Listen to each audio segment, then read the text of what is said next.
time when I read it, which was like the spring of my sophomore year, it was like, I guess you can kind of say, you know how it goes back to that, you know how like they say college is when you find yourself, and it's one of those type things, and like, you know, all the Black Lives Matter and all that stuff was going on, and it was like it kind of, and like some friends were already having a conversation about how hard it is to identify or like understand who you are as a young adult for our generation, and like how you just can't be you, just you, and without America trying to put you in a box. So that, like, while I was reading that, I just kind of felt like now, this time around, Janie wasn't focused on what her community or society wanted her to do. Like when she first goes off with Tea Cake in the first place, everybody's like, no, you can't do that. You're a widow. You're supposed to stay in the house and mourn for your husband. And Janie's like, no, he's fine, and I'm finna go. We finna kind of fish. Like, you know, like he's young, and I'm like, she's like 30, 40. I'm about to go for it. So like, being put in the box is no longer an option. So I really was like connecting with that, because it's like, you know, we're at the age and generation where like putting us in a box is no longer optional, because we're just, all of us are too creative for you to put us into just one set box. Kind of, if I could springboard off that and into Peter Rabbit's. I don't have any kids myself, so I don't know if this is true, but I hear that when kids go from the age of being, they stay at home in the beginning, but then they go to daycare. When they get to daycare, Looking at how these women challenged the dominant, the dominant culture, the dominant narrative within. What was that like? Kind of trying to, because you would have had to have parsed out that dominant narrative first before seeing how they react. What was that experience like? So the way,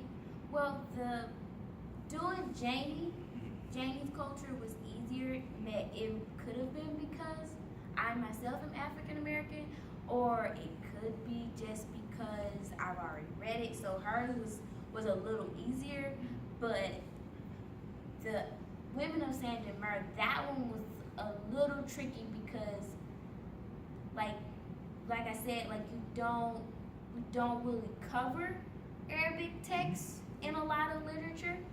So not only did I have to like not wrestle with it, but like sometimes in the text, all four of the characters would like use phrases or mention like how somebody is a high part of the society. So like I had to struggle with that, because it's like in America or in Black culture period, we don't have that type of hierarchy or whatever, or like special class systems.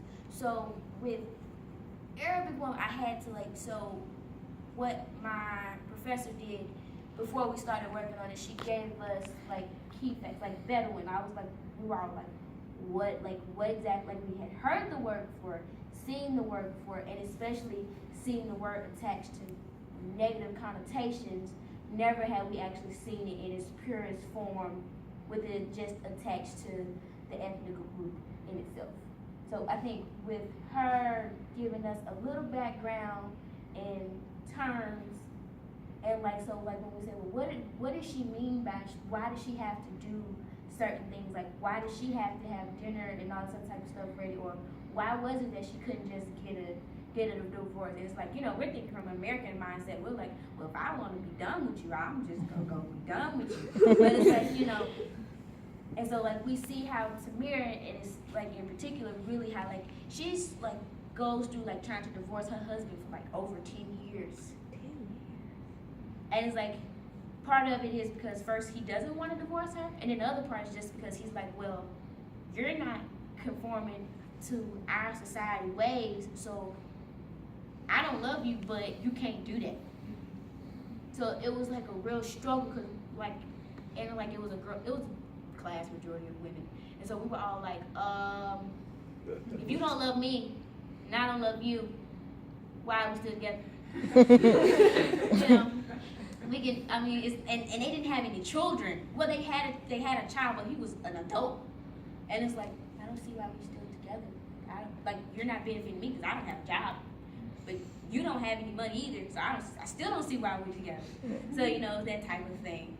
So just it wasn't. So that's like one of those type of things that I pride myself, like that I really appreciate from like literature teachers, all in general. If you give me a little background before we start this book that we haven't like that we really haven't like that no literature class really hasn't talked about before. Thank you so much. Thank you. I mean, just a little bit. Like, even if it's the author or just the book itself, or if it's like a special ethnic group that's being discussed in the book, give me a little background, because maybe I don't know. And if I do know, maybe I only have an Americanized point of view of it. So. Any other questions? I quickly want to know what the Native American text you read. Do you remember? It was a group of poems. Let me think No on it. pressure, all right. Let me think on it, and I use, because it wasn't just one. I got a whole nother set of books. Heaven, have you read Shel Silverstein? Read There Us Were Watching God in Southern Wind Clouds.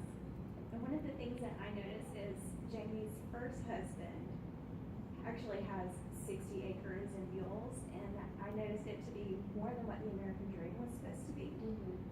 And so that's like what you were talking about, of her not wanting to conform to society because she ran away from what was more than the American Right, and it's dream. like with each one of her husbands, you see, well, like especially with her first husband, because she didn't want him in the first place.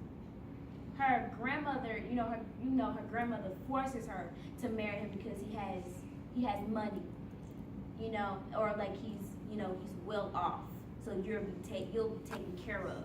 So like when she runs off, like, which I still quite haven't like figured out if she's still technically married to him, because all she did was run off. So I'm not quite sure about that part, because like it's a little unclear. I think that's her fault. But I think like with each stage, and like as Janie gets older, as she eventually becomes a mature woman, we finally see, okay, she's like finally immersed herself in a role as her own woman, who she made, granted, as a result of all of her marriages, she has made it of her own devices.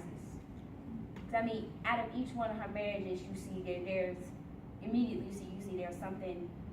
Yeah, she's happy, but she's always looking for something else. Like with the first one, she was like, I can't wait till he dies. With the second one, when he was dying, she was like, well, you're dying, you're sick, you're gonna die, and I'm gonna get everything. So I'm just waiting for you. But it's like, then you see when she gets with TK, it's a whole different ball game. It's more of like, she wants him to get better, but now it's at that point in time where there's no way he can get better. So she has to accept that. Which is where you see like, okay, now finally, she's now turning into a woman where like sometimes you just have to accept some things that come into your life. But like before, with the first two marriages, she still kind of has that small mindset of like a young woman, like a child, like a teenager almost. Like, I'm gonna get what I want, I just gotta wait you out. type mindset. But you see, when she becomes an adult, it's now, okay, it is what it is. I'm a widow now, again, and that's just the way it is.